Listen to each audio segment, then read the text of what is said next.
നേരിട്ട് തന്നെ നമുക്ക് Kozhikode corporation LDF mayor LDF സ്ഥാനാർത്ഥിയിലേക്ക് നേരിട്ട് തന്നെ പോവാം. ഇവിടെ അങ്ങ് കാണാമെന്ന് ഇവിടെ വന്നപ്പോൾ ശരിക്കും ഞങ്ങൾ ഞെട്ടിയിരിക്കുകയാണ്. ഇങ്ങനെ ഒരു കർഷകനായ ഒരു മേയർ സ്ഥാനാർത്ഥി നമ്മൾ പ്രതീക്ഷിച്ചിട്ടില്ല. എന്താണ് പറയാനുള്ളത്? ഈ എത്ര കാലം ഈ കൃഷിയൊക്കെ ചെയ്യാൻ തുടങ്ങി? ഒരു കർഷക സംഘം ഭാരവാഹിയാണെന്ന് നേരത്തെ അറിയാം. അതെ അതെ. വളരെ മുമ്പ് മുതലേ കാർഷിക മേഖലയോട് വലിയ താല്പര്യം എനിക്ക്. ഇവിടെ 10-14 വർഷമായി ഞങ്ങൾ വേങ്ങേരി സർവീസ് കോപ്പറേറ്റീവ് ബാങ്കിൻ്റെ കീഴിൽ ഒരു ഫാർമേഴ്സ് ക്ലബ്ബ്, ജീവനം എന്ന് പറഞ്ഞൊരു ഫാർമേഴ്സ് ക്ലബ്ബ് രൂപീകരിച്ചു. 10-25 പേര് അതിലംഗങ്ങളായിട്ടുണ്ട്. അപ്പോൾ ഞങ്ങളെല്ലാവരും കൂടി കാർഷിക കൂട്ടായ്മ എന്നുള്ള നിലയ്ക്ക് മാർക്കറ്റിൽ 2 ഏക്കർ സ്ഥലം ലീസിന് ബാങ്ക് എടുത്ത് നൽകി അതിൽ കൃഷി ചെയ്തു വരികയാണ്. അത് അന്നും ഇന്നും. അതിലൂടെ ലാഭമല്ല കേട്ടോ ലക്ഷ്യം, നല്ല ഉൽപ്പന്നങ്ങൾ, കാർഷിക ഉൽപ്പന്നങ്ങൾ ജൈവ രീതിയിൽ ഉൽപ്പാദിപ്പിക്കുക, അതിലൊരു മാനസിക സുഖം കണ്ടെത്തുക. ഈ മണ്ണറിയാൻ സാധിക്കുന്നവർ പെട്ടെന്ന് ജനങ്ങളുടെ മനസ്സറിയാൻ സാധിക്കുന്നതാണ് പൊതുവെ പറയാറ്. അങ്ങ് ഈ ജനസേവനത്തിലേക്ക് ഇറങ്ങി ഇത് പൊതുപ്രവർത്തനമാണ് എൻ്റെ വഴി എന്നൊരു തീരുമാനിക്കുന്ന ഒരു മൊമെന്റ് ഉണ്ടല്ലോ, അതിനെപ്പറ്റി ഒന്ന് പറയാൻ പറ്റും? ഈ പൊതുപ്രവർത്തനം ആരംഭിച്ചിട്ട് വളരെയേറെയായി.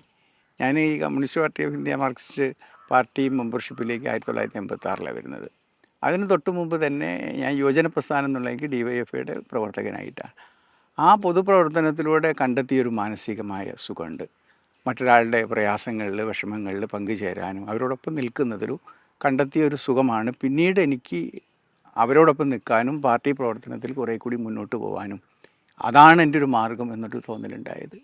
എന്നാൽ അതോടൊപ്പം ഇത്തരം കാര്യങ്ങൾ, കൃഷി, അതുപോലെ തന്നെ മറ്റ് സേവന പ്രവർത്തനങ്ങൾ, പാലിയേറ്റീവ്, ഇതിനോടൊക്കെ നല്ല താല്പര്യവും അന്നും ഇന്നും ഉണ്ട്. അത് നഷ്ടപ്പെടാതെ ഇന്നും ഞാൻ കാത്തു സൂക്ഷിച്ച് പോവുകയാണ്. പൊതുപ്രവർത്തനത്തോടൊപ്പം ഇതൊക്കെ മുന്നോട്ട് പോകണം, എങ്കിൽ മാത്രമേ ഞാനാവൂ എന്നൊരു തോന്നൽ, അത് വിട്ടുപോകാൻ തോന്നിയിട്ടില്ല ഒരിക്കലും. പെട്ടെന്ന് മേയർ സ്ഥാനാർത്ഥി അവിടെ നിന്ന് പാർട്ടി ആവശ്യപ്പെട്ടപ്പോൾ എന്താണ് മനസ്സിൽ തോന്നിയത്? വലിയ അത്ഭുതം തോന്നി. ഞാൻ ആ തീരുമാനം കേട്ട സമയത്ത് എനിക്ക് ഉൾക്കൊള്ളാൻ കഴിഞ്ഞിട്ടുണ്ടായിരുന്നില്ല. ഒന്ന്, അതിൻ്റെ വ്യാപ്തി, എത്രമാത്രം ഉത്തരവാദിത്വം നിർവഹിക്കാനുള്ള ഇതാണ് ആ സ്ഥാനം എന്നുള്ളത് നല്ല ബോധ്യം എനിക്കുണ്ട്. അക്കാര്യത്തിലേക്ക് ഉയർന്ന് പ്രവർത്തിക്കാൻ കഴിയുമോ എന്നൊരു തോന്നൽ എൻ്റെ മനസ്സിൽ വല്ലാതെ ഉണ്ടായിട്ടുണ്ട്. പക്ഷേ പാർട്ടി നേതാക്കളുടെയൊക്കെ വലിയ തോതിലുള്ള പിന്തുണ, തീർച്ചയായും നിനക്കത് കഴിയും, ആ ചുമതല ഏറ്റെടുക്കണം, ഞങ്ങൾക്ക് വലിയ പ്രതീക്ഷയുണ്ട് നിന്നിൽ എന്നുള്ള പാർട്ടി നേതാക്കളുടെ ആവർത്തിച്ചിട്ടുള്ള അഭ്യർത്ഥന മാനിച്ചുകൊണ്ട് അത് ഏറ്റെടുക്കാൻ തയ്യാറായതാണ് ഞാൻ. ഇത്തവണ വലിയൊരു വെല്ലുവിളി കൂടിയുണ്ട്. കാരണം LDFന് കേവല ഭൂരിപക്ഷം ഇല്ലാത്ത ഒരു സാഹചര്യമുണ്ട്. ഇത് ഭരണപ്രതിസന്ധിയിലേക്ക് പോകുമെന്ന് അങ്ങനെ ചിലർ സംശയിക്കുന്നു. അങ്ങനെ ഒരു സാധ്യത വല്ലതും ഉണ്ടോ?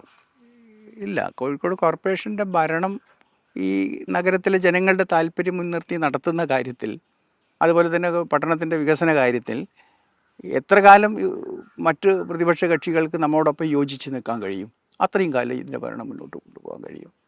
അതിൽ വിയോജിപ്പിൻ്റെ മേഖലകൾ വളരെ കുറവാണ്. കാരണം നഗരവികസനമാണല്ലോ എല്ലാവരുടെയും ലക്ഷ്യം, ജനങ്ങളുടെ ക്ഷേമമാണ്.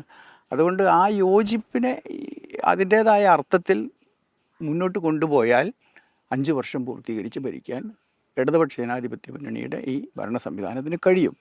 അതിനുള്ള പിന്തുണ ആർജിക്കുക എന്നുള്ളതും എല്ലാവരുടെയും സഹായം തേടുക എന്നുള്ളത് തന്നെയാണ് പ്രഥമമായ കടമ. അതാണ് ഈ 5 കൊല്ലം നിലനിർത്തുന്നതിൻ്റെ ഗ്യാരണ്ടി. ഈ അടുത്ത 5 വർഷത്തേക്ക് എന്തൊക്കെ പദ്ധതികൾ നടപ്പിലാക്കണം, അതിനെ സംബന്ധിച്ച് എന്തെങ്കിലും തീരുമാനം? ഇല്ല, കോർപ്പറേഷൻ നിലവിൽ ചെയ്തു പോരുന്ന ഒരുപാട് പ്രവൃത്തികളുണ്ട്, ഏറ്റെടുത്ത വലിയ പ്രോജക്റ്റുകളുണ്ട്. ആ പ്രവൃത്തികളുടെ പൂർത്തീകരണമാണ് പ്രഥമ ലക്ഷ്യം. അതോടൊപ്പം ഭാവി കോഴിക്കോടിനെ എങ്ങനെ വികസിപ്പിക്കണം എന്നതിനെ സംബന്ധിച്ചുള്ളൊരു കാഴ്ചപ്പാട് രൂപപ്പെടുത്തണം. നേരത്തെ വിദഗ്ധരുമായി ആലോചിച്ചുകൊണ്ട് കോഴിക്കോട് പട്ടണത്തെ സംബന്ധിച്ചുള്ള ഒരുപാട് നിർദ്ദേശങ്ങൾ, അഭിപ്രായങ്ങൾ വന്നിട്ടുണ്ട്. അതെല്ലാം കുറേ കൂടി ഡെവലപ്പ് ചെയ്തുകൊണ്ട് ഭാവി കോഴിക്കോട് എങ്ങനെയാവണം എന്നതിനെ സംബന്ധിച്ച് ഒരു കാഴ്ചപ്പാട് രൂപപ്പെടുത്തും. തീർച്ചയായും അത് മറ്റേതൊരു നഗരത്തെക്കാളേറെ പ്രാധാന്യം അർഹിക്കുന്ന നഗരമാണല്ലോ കോഴിക്കോട്, എല്ലാ രംഗത്തും.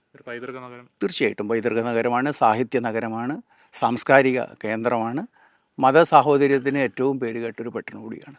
അപ്പോൾ അതിൻ്റെതായ ഒട്ടേറെ പ്രത്യേകതകളുണ്ട് അതിന്. എന്തായാലും വലിയൊരു നിയോഗമാണ് പാർട്ടി ഏൽപ്പിച്ചത്. എല്ലാവിധ ആശംസകളും.